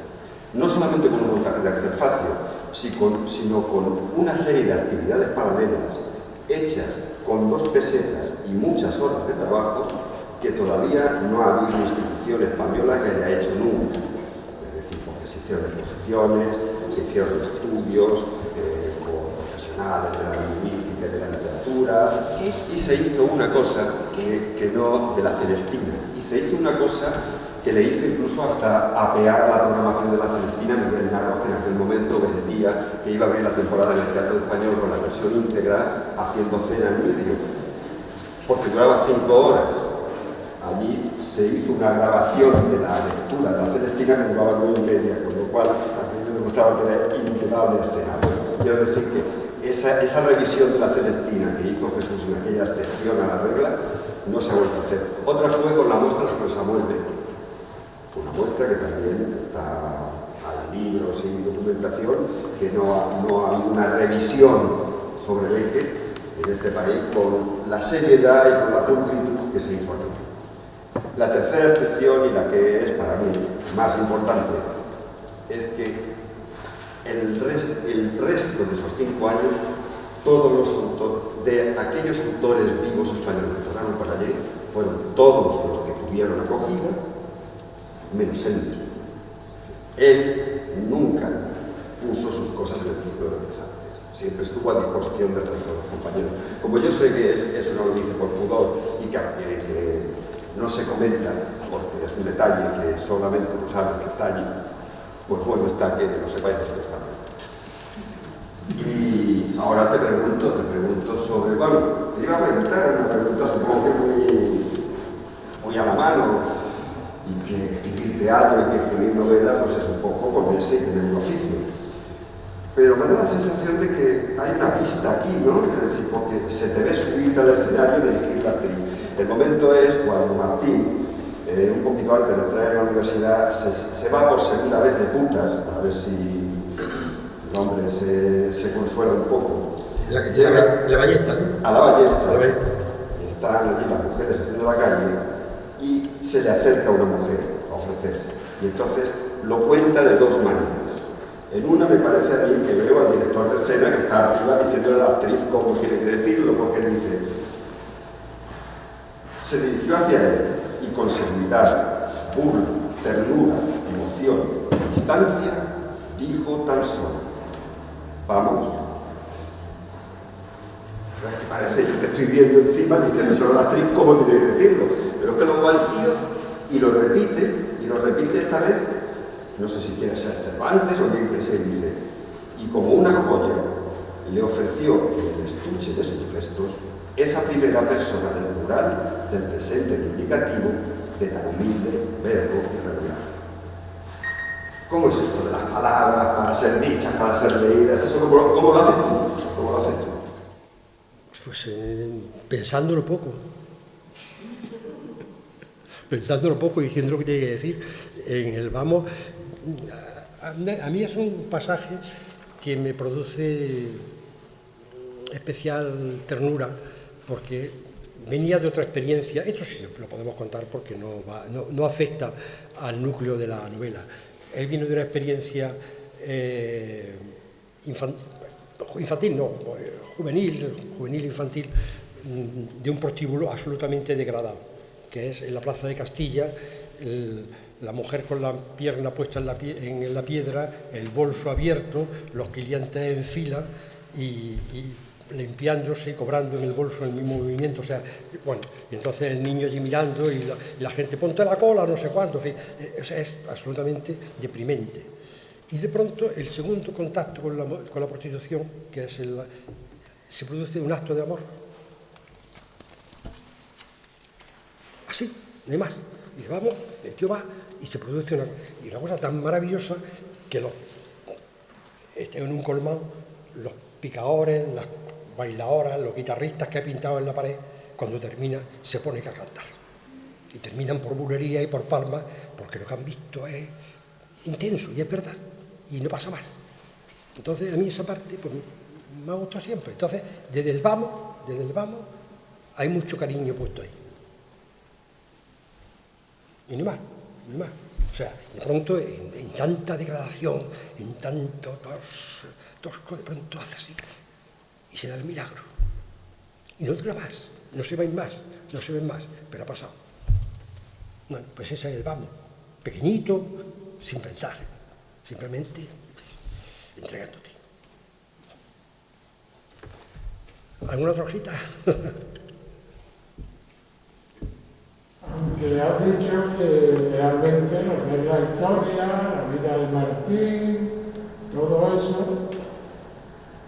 a mí yo le cogí tanto cariño a los personajes que cuando hacen la putada me cabreó muchísimo. Y yo además, a quien odiaba era Javier, que había roto la baraja de esa partida que a mí me estaba gustando tanto. Yo quería más, yo no quería que eso se rompiera. Claro, es que es la historia del radicalismo. ellos son radicales, ellos quieren cambiar el mundo, y querer cambiar el mundo no como una opción que se combina y que se debate con los demás y se cambia el mundo ordenadamente, sino querer cambiar el mundo por imposición. Y tenemos muchos extremos de gente que con visiones totalmente distintas quieren cambiar el mundo por imposición. Pues esta era otra opción de cambiar el mundo por imposición. Y ese radicalismo es lo que pervierte y lo que en principio era un buen proyecto, cuando empieza a profundizar en lo que es el proyecto, dice, no, es que el mundo que quiere cambiar tiene prostitución, tiene venta de armas, tiene inmigración, tiene pateras, y entonces todo ese mundo aflora ahí y llega a su máximo. Y cuando ya no son los pisos que se entregan la llave, pero no hay piso, cuando son parcelas que solo son unas estacas puestas en la tierra sin los más mínimos servicios, cuando todas esas pequeñas estafas se convierten en estafas fundamentales de lo que son las grandes lacras de nuestra sociedad, ya no puedes decir, tienes que reventarlo. Es decir, mire usted, esto, cambiar el mundo por potenciar las aberraciones, ¿qué aberraciones? Porque hay aberraciones que si las potenciamos... Mira, hay un punto en la novela que tampoco desvelo nada. Yo creo que de todas las idioteces que ha hecho el ser humano, y ha hecho muchas, de todas las idioteces, la gran idiotez es que hemos sido capaces de construir una bomba con la cual nos podemos destruir. ¿Cabe más? No cabe más. Por eso, que yo es uno de mis, podríamos decir, de mis constantes, en muchas obras de alguna forma aparece el tema nuclear, porque el tema nuclear es un tema absolutamente siglo XX-XXI. Nunca en la historia la humanidad ha tenido en su mano la capacidad de destruirse. Es el único tema nuevo de nuestro tiempo. El odio, el amor, los celos, todas las cosas que ocurren en todas las novelas y en todas las obras ya vienen de antiguo, tienen una historia. Hay una gran tema que aparece en nuestro siglo, que es nuestra capacidad de destruirnos. Entonces, en ese, podríamos decir, esa vorágine de disparates, no podía meter, no sabía cómo, pero tampoco podía no meter la bomba atómica. Y es la gran pesadilla, los que la habéis leído lo conocéis, cuando él entra al gimnasio, a apuntar a los niños al gimnasio, y aquello empieza a evolucionar y terminan maquillándolo para enterrarlo. Van a hacer una gran fiesta, unos fuegos artificiales, y termina la gran explosión, como un punto final de esa pesadilla, que sería el equivalente. Bueno, llevado a sus máximas aberraciones, pues no hay aberración mayor que el hecho de que seamos capaces de autodestruirnos. Por tanto, potenciar esas aberraciones, como potenciar la aberración de las pateras, o de la droga, ya no, la simpatía que tenemos por los personajes la tenemos que perder. A mí también me daba pena que doña Aurora, con su gracia de haber inventado la glosa y la égloga, y que el notario que había perdido, que había visto cómo perdía a la mujer, o el sereno que se había quedado en el paro y se había quedado de sereno aficionado. Bueno, pues todos esos personajes que tienen su encanto, son personajes queribles, si siguen en esa senda de llevar al máximo las aberraciones, se encuentran con que no son defendibles.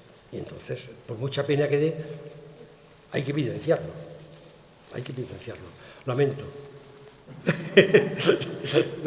Lamento haberte estropeado la fiesta, pero... La verdad es que merece la pena lo que días para esa frase final, que ella nos ha leído, ese capítulo 0. El capítulo 0. Llegar ahí, merece la pena la explicación. Es que no quiero... Sí, claro. Sí, no, la novela no la ha leído nadie hasta que no lea la última frase. Así que, por favor, no vayáis al final. No se os ocurra decir cómo termina. No se os ocurra decir cómo termina, porque si veis cómo termina, ya, o sea, la novela está viva hasta el último momento. Y bueno, es el, podríamos decir, es el resquicio de esperanza por donde yo quiero salvar a todos. Porque sea como dice la última frase, esa es la forma, la oportunidad que doy de salvarnos. A doña Aurora, a otro y al mismo partido y a todo el mundo. O sea, que todo el mundo termine al final con una posibilidad, Y eso es la última frase. Así que, bueno, por lo demás, sí. Bueno, yo solo he venido aquí porque Roberto Alcorta me dijo que tenía que venir y me ha faltado venir, pero ni siquiera sabía que presentaba a Carlos, que a mí. Sin embargo, ya que habéis tenido oportunidad y me habéis hablado, llevamos un rato, quería preguntar por lo primero que ha dicho María Jesús de tu obra. Es que resulta que tengo una curiosidad, no sé si después voy a tener oportunidad de preguntárselo o no. En 7.000 gallinas y un camello, ¿aparece Enrique Morente colgado de una cuerda cantando? Sí. ¿Colgado en pie? No, colgado en pie sale. Es decir, la función de 7.000 gallinas y un camello empieza cuando la gente entra y piensa, se va a encontrar la gallina, no hay gallina, hay una orquesta de cámara. Y están tocando Vivaldi. Una orquesta de cámara un poco... uno es Frankenstein, el otro es una sirena, el otro es... Si te fijas, al principio parece una orquesta de cámara, y son reales, y son músicos, tocaban en directo. Pero conforme va avanzando, el mismo director lleva un rabo de burro, el director de la orquesta era Morente. Y en medio de empieza el cacareo de la gallina, el mundo, podríamos decir, el mundo clásico, el mundo ordenado, que era aquel mundo de... se va a irrumpir por el mundo de la gallina, entran las jaulas de gallinas y entonces en un revuelo todo el mundo corriendo, Morente sale como un pollo, cogido por una pierna y sale por el peine. Luego, ¿qué ocurre? Era la primavera de Vivaldi, que es como empieza la función. Durante el núcleo central de la obra, que es una obra normal de granja, de un hospital, con las gallinas, con una serie de cosas, que va jugando un poco con las dos grandes influencias que sitúa Norteamérica en nuestra sociedad. Por una, el cine, que es Lawrence de Arabia, que se rueda allí, y por eso por allí están los camellos, y de ahí la entrada del camello, y el otro, la avicultura, que los norteamericanos han puesto en marcha, porque es una forma de resolver la falta de proteína que se produce en el mundo tras la Segunda Guerra Mundial. Entonces, se potencia el desarrollo de la proteína, como luego los transgénicos ahora, es decir, en soluciones industriales de problemas alimentarios, y al mismo tiempo de negocio, y de eso trata la función. Y durante esa función, la música de Vivaldi, que en un principio era una música suntuaria, se convierte en una música productiva. Es la música que le ponen a la gallina para que pongan los huevos. Es decir, sigue la música de Vivaldi presente, pero en este momento para favorecer la producción de los huevos. Y termina la función bajando, ahora Morente también del peine, cantando en flamenco la primavera de Vivaldi, porque estábamos en un momento en que había muerto Franco, es el momento, la función está escrita, se iba a estrenar antes de morir y se estrena después de morir. Está en el momento en que la sociedad... Y en principio iba a ser el concierto de Aranjuez. Rodrigo no nos autorizó, porque dijo que su música no era para que la pusiéramos a la gallina, no lo entendió y no lo... Y entonces pensé, en aquel momento me iría bien la primavera de Vivaldi, acordándome de Machado, que en situaciones similares, hacía una referencia a la primavera ha venido, nadie sabe cómo ha sido, que es la llegada de la República. Y entonces dije, mira, pues un poco homenaje, esto no se dijo, lo sabía yo, un poco homenaje a Machado pusimos la primavera de Vivaldi. Y la música de Vivaldi en este momento, cantada por Enrique, se convertía en un grito de libertad. Es decir, era, bueno, la música suntuaria de la orquesta de cámara, la música enlatada, que era una forma de colarle a la censura un discurso político cuando los censores, cuando leen la función, ven una obra de una granja, pero no le dan importancia a las acotaciones. Y las acotaciones es el discurso de la música en las tres partes de la función, que eso ya se lo hubiésemos colado. De hecho, esa obra le dan el Lope de Vega, porque además esa obra no solo tenían que autorizármela, sino que tenían que pagármela. Es decir, no se podía producir si no era por unos teatros nacionales. Entonces, no solo había que colarles el discurso político, sino que había que colárselo hasta el extremo de que ellos la produjeran. Y así fue. Bien es cierto que cuando empezaron a notar que la orquesta iba de lo que iba y que pedía que cuando yo decía, no, yo aquí pone una orquesta, es que todo el mundo lo pone enlatado, digo, yo no sé lo que pondrá todo el mundo, pero yo quiero la orquesta de verdad. Y hubo peleas, ni contarte, o sea, el que hiciéramos, el camello, por ejemplo, el camello no sale en escena, pero yo luchaba siempre porque el camello tenía que existir. Porque si lo veían por la calle, si iban a los platos de televisión y si el camello estaba presente, la gente creía que el camello iba a salir y el camello no salía, porque el camello era la utopía. Es decir, tenía un mundo real que era el de las gallinas y ese estaba presente. El Teatro María Guerrero olió a gallinacia durante 4 o 5 meses más. Nos fuimos de las gallinas y dejar un teatro nacional oliendo así es una de las cosas de las que estoy más orgulloso. Porque en aquel momento el teatro franquista dejamos el teatro oliendo, ¿no? Y el camello no salía. El camello no salía porque el camello era la utopía que ellos sueñan como recurso publicitario comprar un camello, porque el problema, y esto es real, yo siempre juego con la realidad, el problema real es que terminada la película, el rodaje de la película, en Almería se quedaron 300 camellos que no sabían qué hacer con ellos. Era más caro devolverlos a Marruecos que regalarlos. Entonces, unos fueron al zoológico de Madrid, otros fueron a venderlos por carne. Había gente en Almería que araba con un camello, o sea, había a Canarias, claro, no sabían qué hacer con los camellos. Y entonces yo juego con ese camello para meterlo ahí en la función. Bueno. ¿Cómo hilan las cosas? Porque al decirlo, no lo a decir, pero al decir la situación de lo que significa la gallina en ese contexto, me he acordado de un poeta de Almería, Julio Alfredo Ojea, que soy amigo de él, era amigo suyo, que decía, soy el único poeta español que vive de la pluma y tenía una granja de gallinas. Pero él también tenía una granja de gallinas. Yo tuve granja de gallinas. Claro, es que si no tengo granja de gallinas, no hablo de gallinas. Perdonadme, muchas gracias. Juan, gracias por acompañarnos. Yo te llamo, un día hablamos. No soy rencoroso. Venga, hasta luego. ¿Alguna cuestión más? ¿Hasta dónde llegamos? Lo que haga falta. Vamos a ver, yo creo que de tiempo estamos bien, ¿eh? Sí, son las 9. ¿Os animáis una preguntita? Una última. Me gusta mucho la novela, porque al principio me divertí muchísimo, pero no me daba cuenta de todo lo que se me había olvidado. Me acordé del Iron Drive, pues no sé qué. O sea, todos los emprendimientos estos empezaron a resurgir en mi cabeza, ¿no? Y luego como la sátira haces de la realidad que supera, o sea, la ficción, vamos, claramente, y la segunda parte súper bien, ¿no? Vamos, me ha parecido estupenda. La tercera es policíaca, me lo decía alguien antes, la tercera entra ya, el desenlace tiene un punto de trailer. Fíjate, yo me gustaría apuntar algo del principio, porque yo creo que yo siempre en las presentaciones y en los sitios me gusta hablar de las cosas que he hecho mal. Forma parte de me gusta ser autocrítico. Y esta novela tiene un fallo grande, que es el comienzo. Es decir, y os explico por qué es el fallo, en mi punto de vista. Yo estoy acostumbrado a hacer teatro.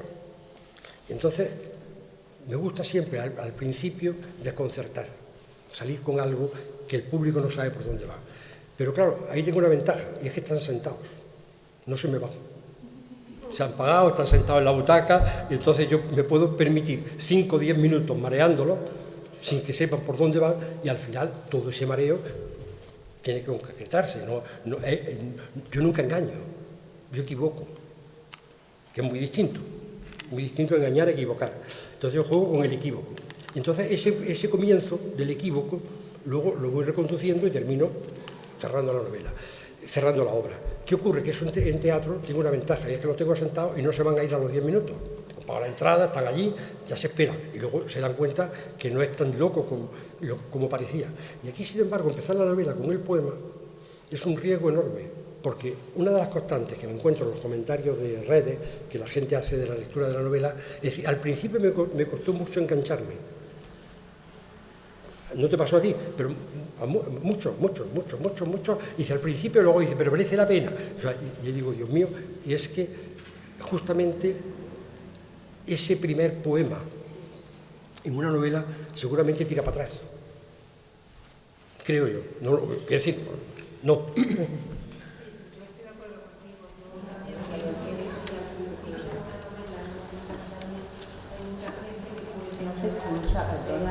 La cierro.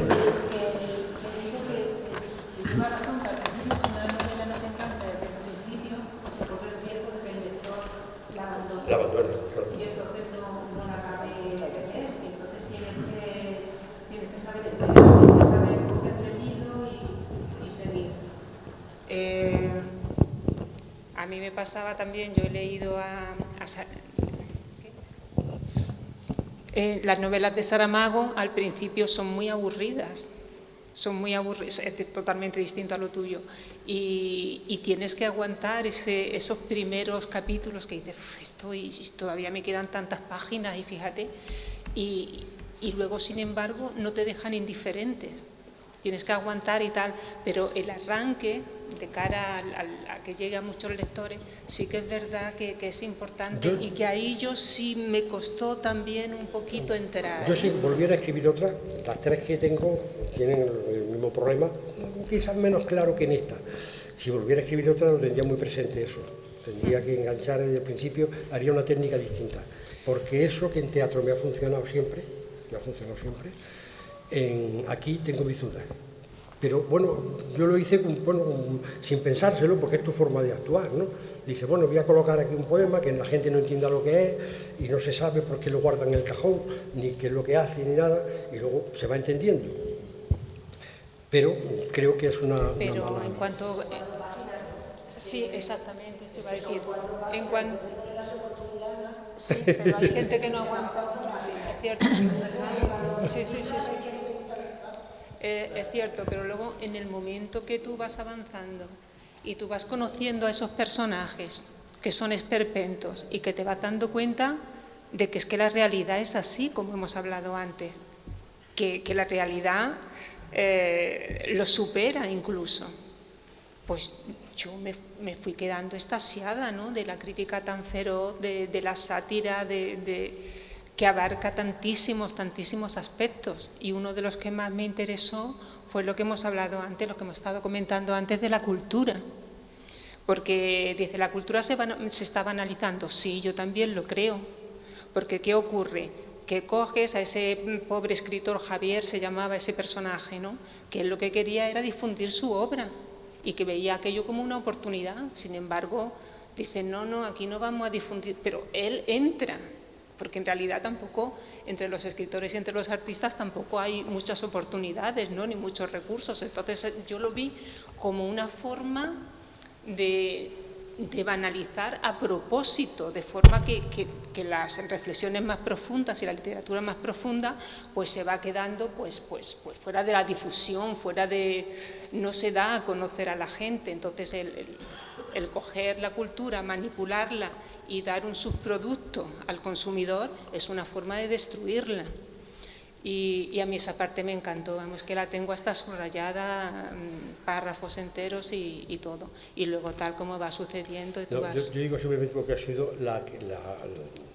y lo reflejo aquí, porque creo que está bien contarlo todo, es de donde he recibido más comentarios cuestionando el comienzo, el arranque, cuestionando el arranque. Sí, yo lo del comienzo te doy un poco la razón, ¿eh?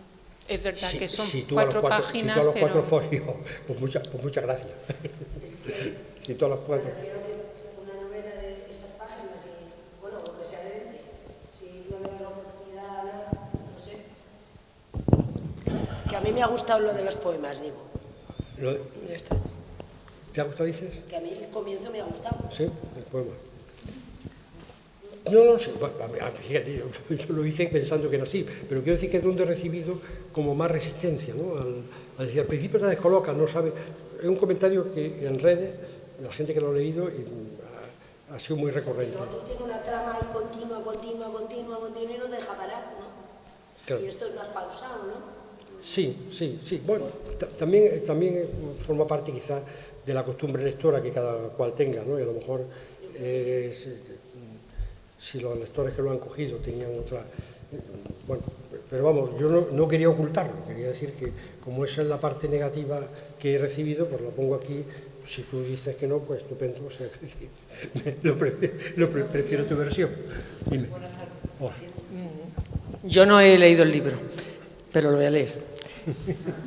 Y me ha enganchado el fragmento que ha elegido Juan, porque por el argumento no me esperaba ese estilo, porque en ese fragmento la descripción que has hecho de un flechazo no puede ser más bella.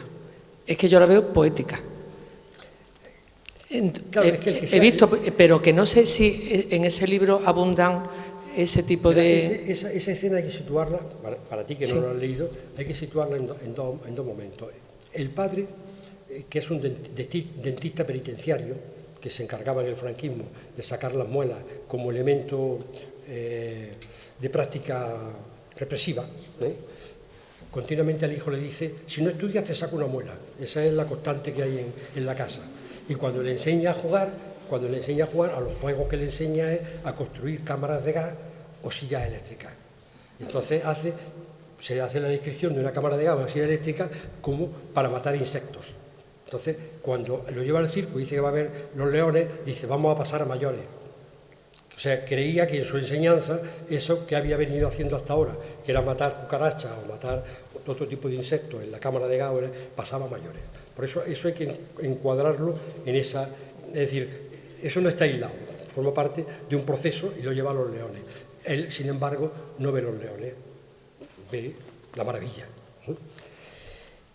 Y luego hay un elemento posterior, y es que como se enamora de una liliputiense, decide no crecer. Por eso es bajito. Lo que pasa es que ya había crecido. Ya era muy alto para el liliputiense, pero bajo para las chicas del instituto.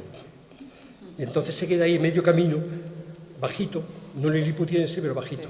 Pues me ha parecido precioso, de verdad, enhorabuena. O sea, que forma parte de una... Que me ha parecido una poesía, vamos, esa descripción del enamoramiento. Sí.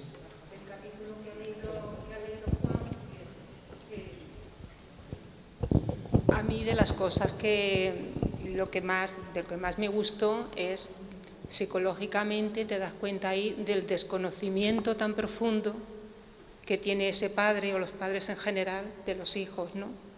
Y de cómo el niño con ese sí tan tímido, te ha gustado, sí, ya está, y lo otro sí, y sin embargo esconde todas las emociones que le ha provocado lo que ha visto. Y creo que es muy importante porque ahí se va como dividiendo su personalidad en dos, en su yo interior con lo que verdaderamente le gusta y lo que tiene que hacer de cara a la opinión del padre. Yo pienso que está muy bien descrito el entusiasmo que siente y cómo luego lo oculta. Claro, el gran problema de Martín es que se ve obligado a renunciar, o sea, se da cuenta que hay dos mundos, el mundo exterior y el mundo interior. Y se da cuenta que con el mundo exterior, cuando hace las cosas que su padre es lo que no le gusta, mientras que cuando hace las cosas que él quisiera hacer, es reprimido. Y por tanto eso le va conduciendo a una conducta. Eso le va conduciendo a una conducta. Pero esa es la función. Es decir, el tema es cómo Martín se ve obligado a desligar su vida exterior de su vida interior. Yo quería decir una cosita. No sé si queréis preguntar algo, yo simplemente al hilo de lo que ha leído Juan, que lo ha leído tan maravillosamente bien, podéis comprobar la calidad de la lengua de Jesús. O sea, porque soporta la lupa y soporta el micrófono, y eso por una parte. O sea, el estilo, la lengua es impecable, la mayoría de...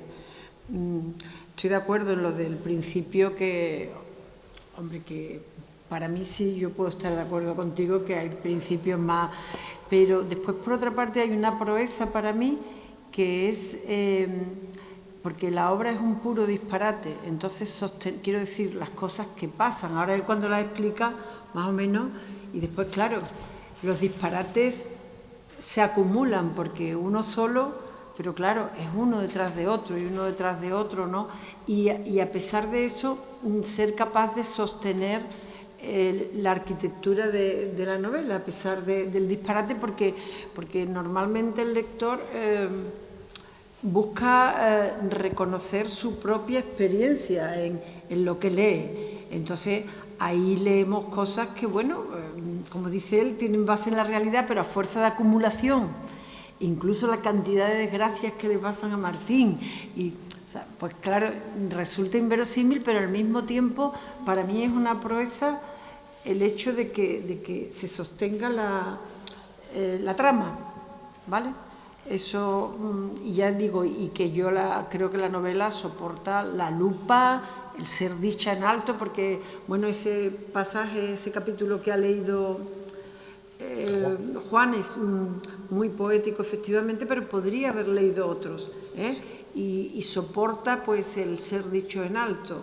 Y ya por último, preguntarte, porque nadie lo ha preguntado, yo creí que lo iban a preguntar, los que no conocéis la novela, los capítulos son 100 y están ordenados en sentido inverso, de manera que empiezan el 100 y acaban el 0. Yo te quería preguntar cuál es la razón de la... ¿Me deja la novela? Sí. Dice el subtítulo: malformación, enajenación, reactivación y posterior voladura de una biografía alucinada o alucinante o alucinógena, a saber. La voladura es la palabra clave. Es decir, la biografía de Martín va a saltar por los aires. Hay una voladura. Y la voladura se precede de una cuenta atrás. Por tanto, los capítulos son 100, 99, 98, tal, 0. Ese es lo que origina el hacer una numeración inversa, que, por cierto, es de las cosas que más llaman la atención. No hay cosa que no diga ni la numeración inversa, y generalmente no se dan cuenta de a qué obedece. Yo me acuerdo de una entrevista concretamente para Radio Nacional, y como que me pega a cazar en la última pregunta, dice: ¿por qué va? Digo: porque es una voladura. Y dice: ah, claro. Bueno, es que es eso, es que puede parecer un disparate, pero os aseguro que ha pasado la prueba del 9. O sea, yo, después de todos los disparates, lo voy revisando y digo: tiene una justificación, tiene un porqué, casa con esto, encaja, sirve a la trama. Es decir, no puede haber nada gratuito. Todo lo que hay sirve y está por algo. O está por algo, o a la hora de avanzar yo con la novela lo aprovecho. Por ejemplo, el encuentro con aquel amigo que le propone poner un prostíbulo y le dice: si tienes tú unas camas, tú pagas las camas y tal. Pues ese amigo, que yo lo tenía ahí suelto, al final me porque va a entrar en contacto con la red de prostíbulos de negocios peculiares, pero al mismo tiempo va a ser la escapada en la última final, cuando ya va huyendo, en la parte, podríamos decir, policíaca. La existencia de ese prostíbulo, de ese macro prostíbulo, pues viene muy bien para la novela, y está simplemente utilizando elementos que hay para que todo, es decir, no haya nada que no se retome, que no se vaya tramando unas cosas con otras. Ese es el objetivo. Y luego, a mí es que no pierdo nunca de vista que estoy haciendo literatura, y me gusta cuidarlo, escribirlo. ¿Cómo? Literatura. No, hacer literatura. O sea, que no se trata de contar una historia, se trata de contar una historia literariamente. Y entonces, sin ningún pudor, trato de hacer literatura. O sea, cuando me recreo en las palabras y en cómo lo voy diciendo, y lo voy perfilando, y lleva muchas más horas de corrección que de escritura. Esta obra, si lleva encima muchas, no voy a decir porque no quiero equivocarme, pero muchísimas horas de corrección, muchas vueltas. Y no la puedo leer más, porque si la vuelvo a leer, la vuelvo a correr. Ya dije hasta aquí. Bueno, yo creo que daros las gracias por la paciencia, por vuestro interés y nada, pues. Yo añadir que, por favor, los que no tengáis el libro, fuera se venden. Vale. De acuerdo, gracias.